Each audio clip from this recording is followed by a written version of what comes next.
નમસ્કાર વિદ્યાર્થી મિત્રો, એબીસી ગ્રુપની અંદર આપનું હાર્દિક સ્વાગત છે। હું રઘુ સાવલિયા ધોરણ 10 ની અંદર વિજ્ઞાન વિશે તમને હું સમજૂતી આપીશ।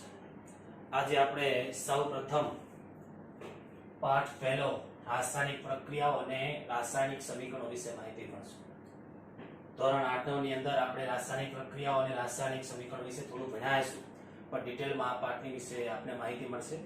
આ પાઠની અંદર રાસાયણિક પ્રક્રિયાઓ એટલે શું, રાસાયણિક પ્રક્રિયાઓનું સંતુલનીકરણ કેમ કરવું, રાસાયણિક પ્રક્રિયાઓને કેવા કેવા પ્રકારની હોય, જેમ કે આપણે વિસ્થાપન પ્રક્રિયા, ત્રિવિસ્થાપન પ્રક્રિયા, સંયોગીકરણ પ્રક્રિયા, યોગશીલ પ્રક્રિયા, આ ઉપરાંત ઘણા બધા સંયોજનોની બનાવટ, સારણ અને ખોરાકનું થવું, એ બધી બાબત આપણે આ પાઠની અંદર આપણે ભણશું। પાઠને સમજતા પહેલા ધોરણ 8 અને 9 ની અંદર ભણેલા તમે 1 થી 30 તત્વના પરમાણિક ક્રમાંક, ધોરણ 9 માં ભણેલી સંયોજકતાઓ અને સંયોજકતાને આધારે કેવી રીતે સંયોજનો બનાવવા એ તમને આવડતું હોવું જરૂરી છે। તો ચાલો આપણે શરૂઆત કરીએ કે પાઠનું નામ છે રાસાયણિક પ્રક્રિયાઓ અને રાસાયણિક સમીકરણો। તો આપણો વિચાર એવો આવે કે શું આપણે રોજિંદા જીવનની અંદર અનુભવાતી ઘણી બધી પ્રક્રિયાઓ આ પ્રકારની હોય છે? તો પહેલો સવાલ આપણો એ છે કે રોજિંદા જીવનમાં જોવા મળતી રાસાયણિક પ્રક્રિયાઓના ઉદાહરણ આપો। કે આપણા રોજબરોજના જીવનમાં આપણા શરીરની અંદર તેમજ આપણી આસપાસ થતી ઘણી બધી પ્રક્રિયાઓ એવી છે જેને આપણે શું કહીએ, રાસાયણિક પ્રક્રિયાઓ। હવે સ્પષ્ટ બાબત છે કે આપણે હાલમાં ઉનાળો ચાલે છે। હવે ઉનાળાની અંદર તમે કોઈ તપેલીમાં તમે દૂધ મૂકશો તો દૂધ થોડા સમય બાદ ઊંચા તાપમાનને કારણે બગડી જાય છે। તો દૂધનું બગડવું એક રાસાયણિક પ્રક્રિયા છે। દૂધની અંદર છાશ નાખી તેમાંથી દહીં બનવું તે પણ એક પ્રકારની શું છે, રાસાયણિક પ્રક્રિયા છે। તમે આપણે જોશો કે કોઈ લોખંડ છે, લોખંડને આપણે હવામાં લોખંડની કોઈ એક પટ્ટી લઈ લો અને એને તમે હવામાં મૂકશો તો એની ઉપર કથ્થઈ રંગનો શું લાગશે, કાટ લાગશે। કે ભાઈ લોખંડને ભેજવાળા વાતાવરણ મૂકવામાં આવશો તો એની પર શું લાગે, કાટ। કારણ કે લોખંડ છે હવામાંથી ઓક્સિજન અને ભેજ એટલે કે પાણી એ બેના ઘટકો ભેગા મળીને આયન ઓક્સાઇડ બનાવે, જેને આપણે શું કહેવાય, કાટ। તો કાટ બનવો એ પણ એક શું છે, રાસાયણિક પ્રક્રિયા છે।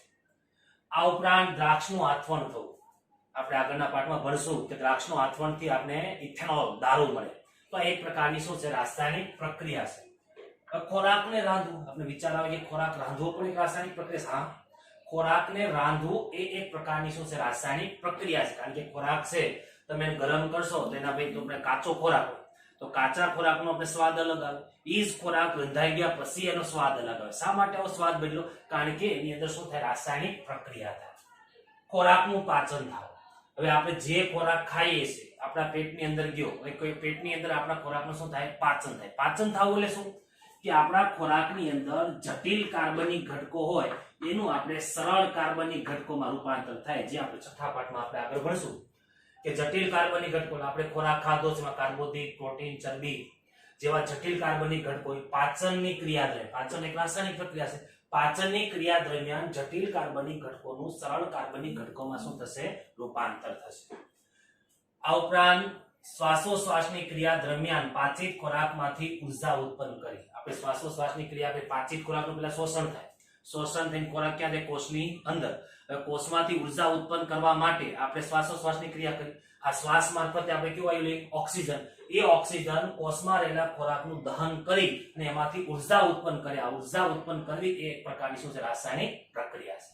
એટલે વિદ્યાર્થી મિત્રો, તમે જોયું કે આપણે રોજિંદા જીવનની અંદર પણ આપણા શરીરની અંદર તેમજ આપણી આસપાસ ઘણા પ્રકારની રાસાયણિક પ્રક્રિયા થાય। મેં તમને કીધું કે ઉનાળામાં તપેલીમાં મૂકેલું દૂધ છે મૂકશો તો બગડી જશે, લોખંડનું કટાવું છે, દ્રાક્ષનું આથવણ થવું, ખોરાકનું રાંધવું છે, ખોરાકનું પાચન થવું અને શ્વાસોશ્વાસની ક્રિયા દરમિયાન પાચિત ખોરાકમાંથી ઉર્જા મુક્ત થવી, ઉત્પન્ન થવી એક પ્રકારની શું છે, રાસાયણિક પ્રક્રિયા।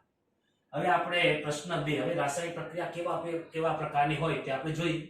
તો પ્રશ્ન 2 છે, આપણે એક પ્રયોગ લેશું કે મેગ્નેશિયમની પટ્ટીનું હવાની હાજરીમાં દહન કરવું। આપણે જે મેગ્નેશિયમની એક પટ્ટી લેશું એનું હવાની હાજરીમાં તમે દહન કરશું। સાધનો તો ભાઈ આપણે એક બર્નર લેશું અથવા મીણબત્તી લો તો ચાલશે, એક સીપીઓ અને એક તમારે 3 સેન્ટીમીટર લાંબી એક મેગ્નેશિયમની પટ્ટી લેવાની। તો સૌપ્રથમ આપણે પદ્ધતિ જોઈએ કે એક સળગતું બર્નર લો. એક આપણે શું લેવાનું? સળગતું બર્નર લેવાનું. હવે 3 સેન્ટીમીટર લાંબી એક તમારે કાચ પેપર વડે સ્વચ્છ કરેલી મેગ્નેશિયમની પટ્ટી લીધી. તો શા માટે આપણે મેગ્નેશિયમની પટ્ટી છે એ કાચ પેપર વડે સ્વચ્છ કરેલી લીધી? કારણ કે મેગ્નેશિયમ છે એ સક્રિય ધાતુ છે. જે કારણ મેગ્નેશિયમ સક્રિય ધાતુ હોવાને કારણે વાતાવરણના ઓક્સિજન સાથે પ્રક્રિયા કરી અને ઉપર એક પ્રકારનું મેગ્નેશિયમ ઓક્સાઇડનું આવરણ બનાવી નાખે. જો આ મેગ્નેશિયમ ઓક્સાઇડનું આવરણ હોય તો સરળતાથી દહન ન થાય. એટલા માટે જો તમે મેગ્નેશિયમની પટ્ટીને કાચ પેપર વડે ઘસી નાખો તો એ સળગતા સફેદ રંગની થઈ જાય. મેગ્નેશિયમ ઓક્સાઇડનું આવરણ વહી જાય તો એનું દહન સરળતાથી થાય. એટલે કે 3 સેન્ટીમીટર લાંબી મેગ્નેશિયમની કાચ પેપર વડે ઘસેલી મેગ્નેશિયમની પટ્ટી લો. હવે પટ્ટીને ચીપિયા વડે પકડી અને બર્નર પર ગોઠવા. બર્નરની ઉપર તમારે ગોઠવવાની છે. શું થશે તે તપાસો. તો આપણે જોશું કે ભાઈ અવલોકનની અંદર કે મેગ્નેશિયમની પટ્ટીને ચીપિયા વડે બર્નર ઉપર આપણે ગોઠવતા શું થશે. તો આપણે જોવા મળશે કે મેગ્નેશિયમની પટ્ટી જેવી તમે બર્નર ઉપર ધરશો તો ઝગમરા મારતા પ્રકાશી, જેમ આપણે ફૂલખણી થાય તેવી ઝગમરા મારતા પ્રકાશ સાથે તે મેગ્નેશિયમની પટ્ટી સળગી ઉઠે છે. શા માટે આવું થયું? તો આપણે એના માટે સવાલ આપેલા છે કે આપણે જોયું કે મેગ્નેશિયમની પટ્ટીને બર્નર ઉપર આપણે ધરી તો ઝગમરા મારતા પ્રકાશ સાથે સળગી ઉઠી. તો આ ઉપરોક્ત અવલોકનને આધારે નીચેના પ્રશ્નોના જવાબ લખો. તો પહેલો સવાલ છે કે ભાઈ મેગ્નેશિયમની પટ્ટી શા માટે લેવામાં આવે? શા માટે આપણે મેગ્નેશિયમની પટ્ટી લીધી, લોખંડની પટ્ટી ન લીધી? તો યાદ રાખજો, બધા તત્વો કે સંયોજનના ગુણધર્મ જુદા જુદા હોય. તમે મેગ્નેશિયમની પટ્ટી અહીં રહી તો ઝગમરા મારતા પ્રકાશ સાથે સળગે, પણ એની જગ્યાએ તમે લોખંડની પટ્ટી લો તો સળગશે નહીં, કારણ કે લોખંડ અને મેગ્નેશિયમના ગુણધર્મ કેવા છે? અલગ અલગ. તો મેગ્નેશિયમની પટ્ટી શા માટે લેવામાં આવે? તો પ્રશ્ન બાબત છે, કારણ કે મેં તમને કીધું કે મેગ્નેશિયમ કેવી છે? મેગ્નેશિયમ સક્રિય ધાતુ છે. કેવું છે? સક્રિય ધાતુ છે. સક્રિય કેને કહે છે? ઝડપથી પ્રક્રિયા કરે છે, સક્રિય કહેવાય. મેગ્નેશિયમ એ સક્રિય ધાતુ છે, તે ઝડપથી તેનું ઝડપથી દહન થાય છે. મેગ્નેશિયમની પટ્ટી એક સક્રિય ધાતુ છે. મેગ્નેશિયમ કેવી ધાતુ છે? સક્રિય ધાતુ, જેથી તેનું ઝડપથી દહન થાય છે. મેગ્નેશિયમની પટ્ટી શરૂઆતમાં કેવા રંગની હોય છે? તો મેગ્નેશિયમની પટ્ટી છે શરૂઆતની અંદર આપણે કાચ પેપર વડે ધોઈ સાફ કરી નાખી ત્યારે સળગતા સફેદ રંગની હોય છે. કે મેગ્નેશિયમની પટ્ટી શરૂઆતમાં સળગતા સફેદ રંગની હોય છે. કે આપણે કાચ પેપર વડે આપણે મેગ્નેશિયમ ઉપર ઘસી નાખીએ તો આપણે જોવા મળશે સળગતા સફેદ રંગની. હવે આપણે જે મેગ્નેશિયમની પટ્ટીને તમે સળગાવશો એટલે તમને રાખ મળશે. એ રાખને તમારે એક વોચ ગ્લાસની અંદર લાવવાનો. તો વોચ ગ્લાસની અંદર સવાલ એ છે, વોચ ગ્લાસમાં જોવા મળતી રાખ કેવી હોય છે? શું થયું હશે અહીંયા કે મેગ્નેશિયમની પટ્ટીનું દહન કેમ થયું? મેગ્નેશિયમની પટ્ટી વાતાવરણના ઓક્સિજન સાથે પ્રક્રિયા કરે. કે મેગ્નેશિયમ છે વાતાવરણના ઓક્સિજન સાથે પ્રક્રિયા કરી અને છેલ્લે જે આપણે રાખ મળશે કે રાખ કેની છે? Magnesium oxide. કે વોચ ગ્લાસમાં મળેલી રાખ છે એ મેગ્નેશિયમ ઓક્સાઇડની છે. કેની છે? Magnesium oxide. વોચ ગ્લાસમાં જે આપણે રાખ મળે એ કોણ છે? મેગ્નેશિયમ ઓક્સાઇડની છે.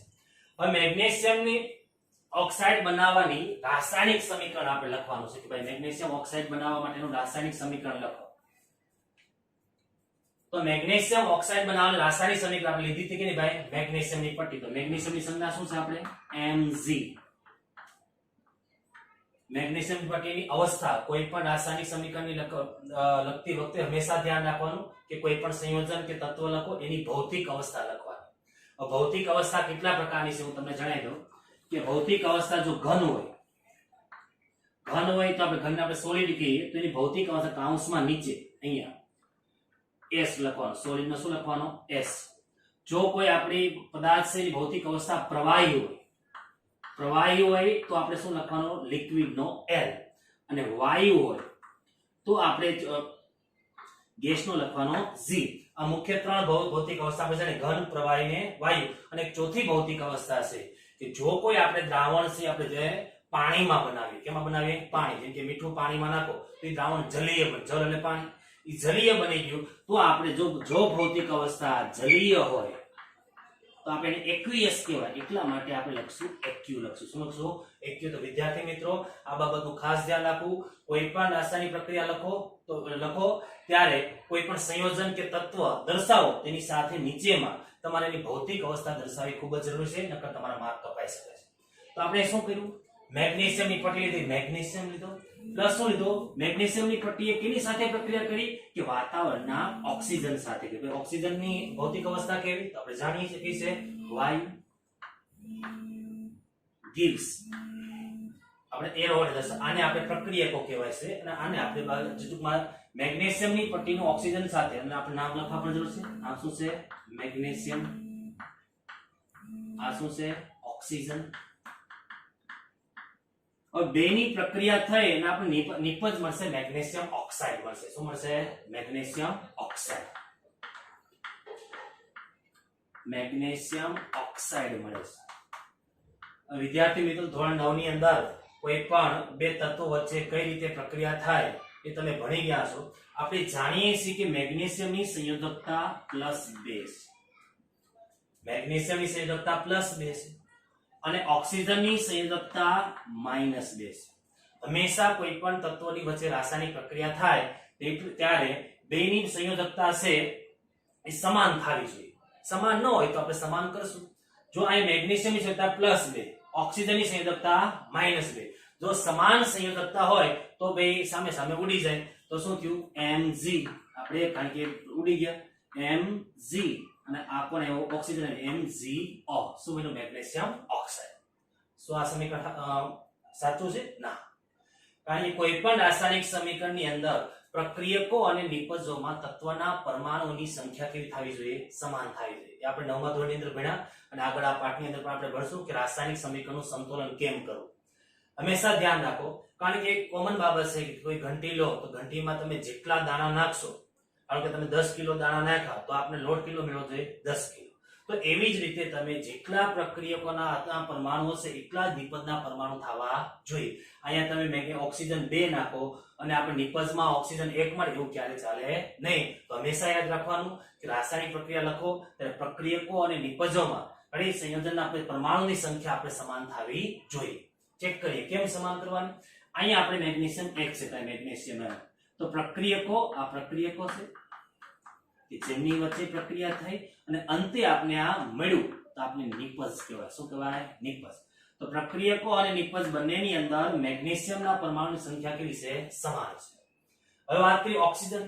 તો અહીંયા આપણે પ્રક્રિયકોની અંદર ઓક્સિજનના પરમાણુ 2 છે અને જ્યારે નિપજની અંદર ઓક્સિજનના પરમાણુ કેટલા છે? 1 છે. તો ભાઈ અહીંયા 2 અને 1 એવું ચાલે નહીં. તો અહીંયા આપણે ઓક્સિજનના પરમાણુ કેટલા કરવા પડે? 2. તો 2 કેમ કરશું? તો આપણે ઓક્સિજન 2 પ્રમાણે લખાય ના. આ રીત કેવી છે? ખોટી. કોઈ પણ તમારે પરમાણુની સંખ્યા વધારે તો હંમેશા તમારે આગળ ગુણવાના. હવે થઈ ગયા ઓક્સિજનના પરમાણુ કેટલા થઈ ગયા? 2. ઓક્સિજનના પરમાણુ 2. હવે ઓક્સિજન સંતુલન થઈ ગયા. પણ આપણે જોઈએ કે અહીંયા મેગ્નેશિયમ પણ 2 થઈ ગયા. હવે એક મેગ્નેશિયમનો પરમાણુ નાખો 2 મળે એવું બને નહીં. તો અહીંયા આપણે મેગ્નેશિયમની આગળ પણ શું લખશું? આપણે 2. એટલે આવી રીતે મેગ્નેશિયમ છે ઓક્સિજન સાથે પ્રક્રિયા કરતા આપણે મેગ્નેશિયમ ઓક્સાઇડ મળે છે. આવી રીતે પ્રયોગ મેં તમને કીધું કે ભાઈ એક મેગ્નેશિયમની કાચ પેપર વડે ઘસેલી પટ્ટી લો. પટ્ટીને ભાઈ તમે સળગતી બર્નર ઉપર મૂકશો તો ભાઈ ઝગમરા મારતા પ્રકાશ સાથે સળગી ઉઠે. શા માટે? કારણ કે મેગ્નેશિયમ એક સક્રિય ધાતુ છે જેનું ઝડપથી દહન થાય. મેગ્નેશિયમની પટ્ટીનું દહન કરતા અંતે તમને મેગ્નેશિયમ ઓક્સાઇડ મળે. આ એક કેવા પ્રકારની પ્રક્રિયા છે? તો અહીં જોવો તમે કે બે પ્રક્રિયકો ભેગા થયા, એક મેગ્નેશિયમ અને એક ઓક્સિજન, અને એમાંથી એક નિપજ મળી. તો બે પ્રક્રિયકો ભેગા થઈ અને એક નિપજ મળે, બે અથવા બેથી વધારે પ્રક્રિયકો ભેગા થઈ અને આપણે એક નિપજ મળતી હોય તો આવી પ્રક્રિયાને આપણે સંયોગીકરણની પ્રક્રિયા કહેવાય, જે આપણે આગળ ભણીશું. હવે વિદ્યાર્થી મિત્રો આપણે પ્રયોગ 2 જોશું. આપણે તેનો હેતુ છે કે લેડ નાઇટ્રેટની પોટેશિયમ આયોડાઇડ સાથેની પ્રક્રિયા કરવી.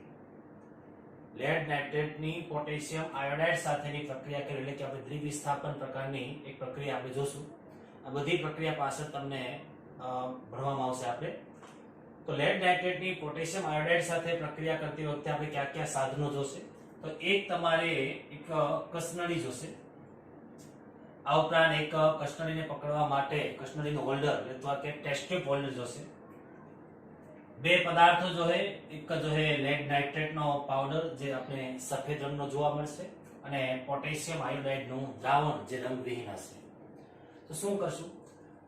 પદ્ધતિ એક સ્વસ કસનળી લો. તો એક તમારે કસનળી લેવાની સ્વસ. ત્યારબાદ તેમાં લેડ નાઇટ્રેટ નો પાવડર નાખો. જે સફેદ રંગનો લેડ નાઇટ્રેટ નો પાવડર છે એ તમારે કસનળીની અંદર ઉમેરવાનો.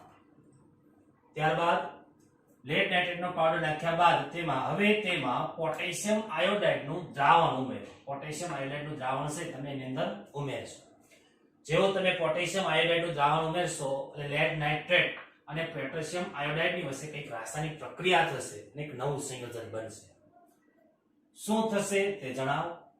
અવલોકન: દ્રાવણ પીળા રંગનું બનશે. તમે લેડ નાઇટ્રેટમાં પોટેશિયમ આયોડાઇડ નાખશો તો આખું આપણું જે દ્રાવણ છે એ પીળા રંગનું બની જાય. કેવા રંગનું બનશે? પીળા રંગ. તો આપણે જોશું કે આ પીળો રંગ કેને આભારી છે, શા માટે દ્રાવણ પીળા રંગનું થયું. તો ઉપરોક્ત અવલોકનને આધારે નીચેના પ્રશ્નોના જવાબ લખો. પહેલો સવાલ છે, લેડ નાઇટ્રેટનો રંગ કેવો હોય છે? મેં તમને કીધું કે લેડ નાઇટ્રેટ છે એ સફેદ રંગનો પાવડર છે. કયા રંગનો પાવડર છે? સફેદ રંગનો પાવડર છે. લેડ નાઇટ્રેટ રંગ કેવો છે? લેડ નાઇટ્રેટ એ સફેદ રંગનો પાવડર છે. બીજી બાબત છે, પોટેશિયમ આયોડાઇડ ના દ્રાવણનો રંગ કેવો હોય છે? આપણે પોટેશિયમ આયોડાઇડ નું દ્રાવણ નાખ્યું એનો રંગ કેવો છે? એ પણ રંગવિહીન છે. કે પોટેશિયમ આયોડાઇડ નું દ્રાવણ છે રંગવિહીન દ્રાવણ છે. કેવું દ્રાવણ છે? રંગવિહીન દ્રાવણ છે. કે પોટેશિયમ આયોડાઇડ નું દ્રાવણ કેવું છે? રંગવિહીન છે. ત્રીજી બાબત છે, લેડ નાઇટ્રેટ ની પોટેશિયમ આયોડાઇડ સાથે પ્રક્રિયા કરતા દ્રાવણનો રંગ કેવો હોય છે? તો દ્રાવણનો રંગ કેવા રંગનો બને? દ્રાવણ પીળા રંગનું હોય છે. કેવા રંગનું હોય છે? પીળા રંગનું હોય છે. બેઝિક છે, બંને રંગવિહીન. આ સફેદ રંગનો પાવડર, આ રંગવિહીન દ્રાવણ, બે ભેગા કર્યા તો પીળા રંગનું દ્રાવણ બન્યું. હવે છે લેડ નાઇટ્રેટ ની પોટેશિયમ આયોડાઇડ સાથેની પ્રક્રિયાનું સમતોલિત સમીકરણ લખવું. હજી એકવાર વિદ્યાર્થી મિત્રો કહું છું કે ધોરણ 9 ની અંદર જે સમીકરણો હતા તો આ સંયોજનો છે તમને આવડતા હોવા જોઈએ. લેડ નાઇટ્રેટ નું સંયોજન તમે સમીકરણ લખવાનું કે કેમ લખશો? તો તમને પહેલાથી ધોરણ 9 ની અંદર જે સંયોજનો લખાયા હતા અથવા લખેલા હોય એ તમારે પાકા કરી લેવા જોઈએ. લેડ નાઇટ્રેટ ની પોટેશિયમ આયોડાઇડ સાથે લેડ ની સંજ્ઞા શું છે? Pb. Pb એટલે લેડ. નાઇટ્રેટ એટલે NO3.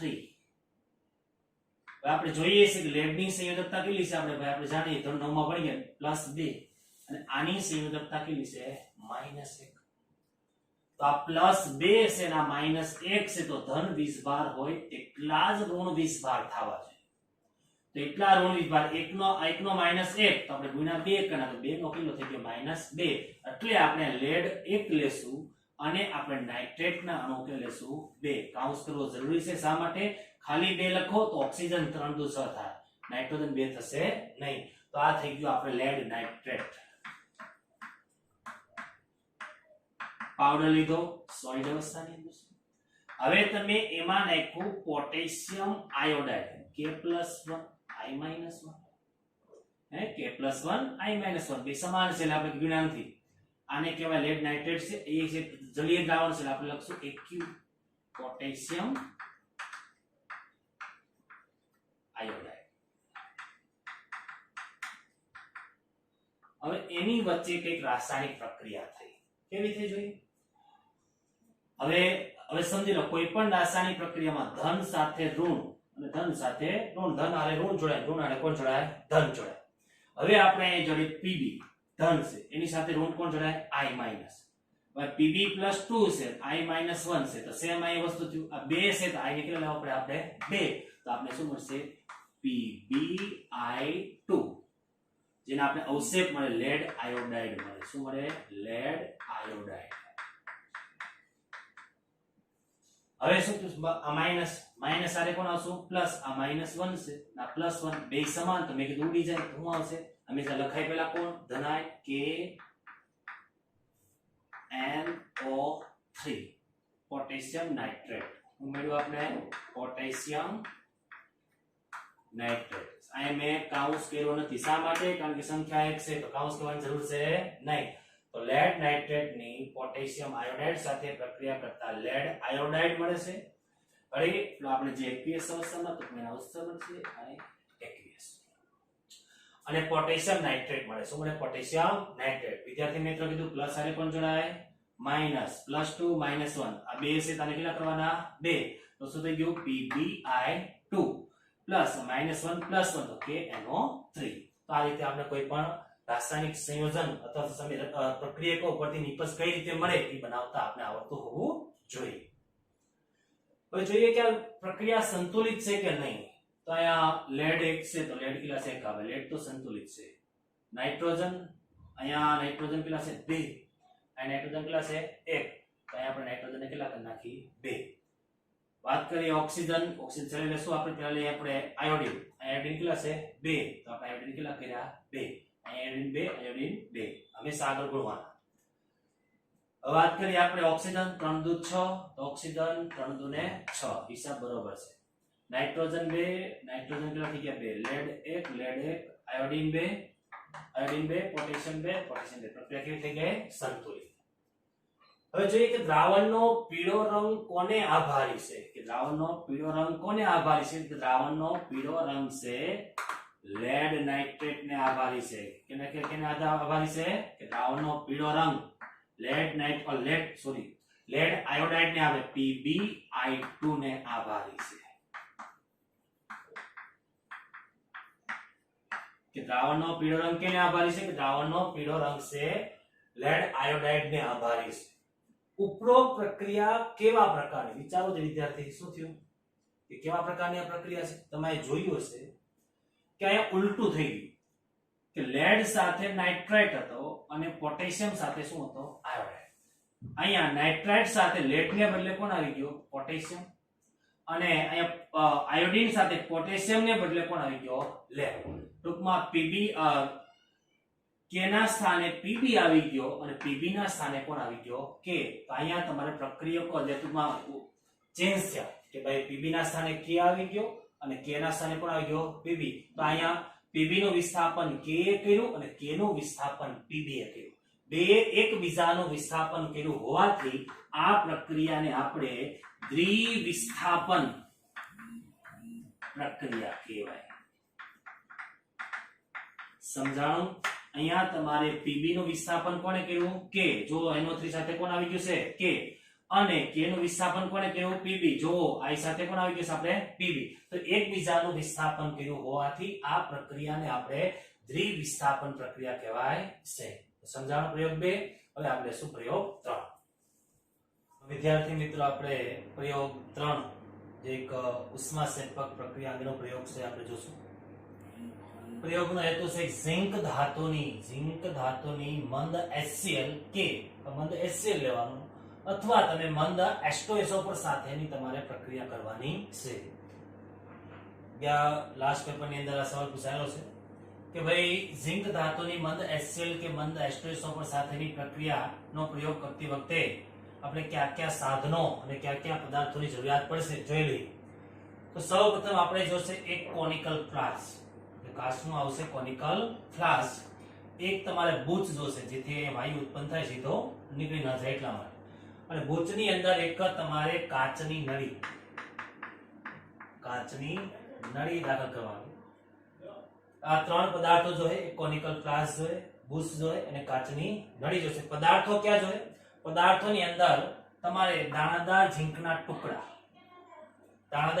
ટુકડા લેવાના અને આ ઉપરાંત તમારે બે માંથી કોઈ પણ એક મંદ HCl લેવાનું અથવા તમારે લેવાનું મંદ H2SO4. બંને એક સાથે લેવાના નથી.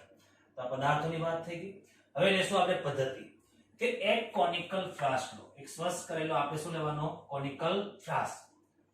તેમાં દાણાદાર ઝીંકના ટુકડા નાખો. તમારે નાખી દેવાના દાણાદાર ઝીંકના ટુકડા. ધાતુ છે, દાણાદાર ઝીંકના ટુકડા નાખો. હવે તેમાં મંદ HCl અથવા મંદ H2SO4 ઉમેરો. એ ઉમેરતી વખતે ખાસ ધ્યાન રાખવું કે ભાઈ ઉપરથી તમારે મંદ HCl અને મંદ H2SO4 ઉમેરો. શું થશે તે જણાવો. જોઈએ આપણે અવલોકન કે ભાઈ દાણાદાર ઝીંકના ટુકડા કોનિકલ ફ્લાસ્કમાં હતા, એમાં તમે મંદ HCl અથવા મંદ H2SO4 ઉમેર્યા. શું થશે? જો કે ઝિંક ધાતુની સપાટી પર વાયુના પરપોટા જોવા મળશે. જો અહીં દેખાય કે ઝિંક ધાતુની સપાટી ઉપર વાયુના જે પરપોટા જોવા મળશે. ક્યાં આવી રહ્યા છે? હાઇડ્રોજન વાયુના પરપોટા. આપણે ભણી ગયા કે ધાતુની એસિડ સાથે પ્રક્રિયા કરો તો કેવો વાયુ ઉત્પન્ન થાય? ડાયહાઇડ્રોજન વાયુ. કે ઝિંક ધાતુની સપાટી ઉપર હાઇડ્રોજન વાયુના પરપોટા દેખાય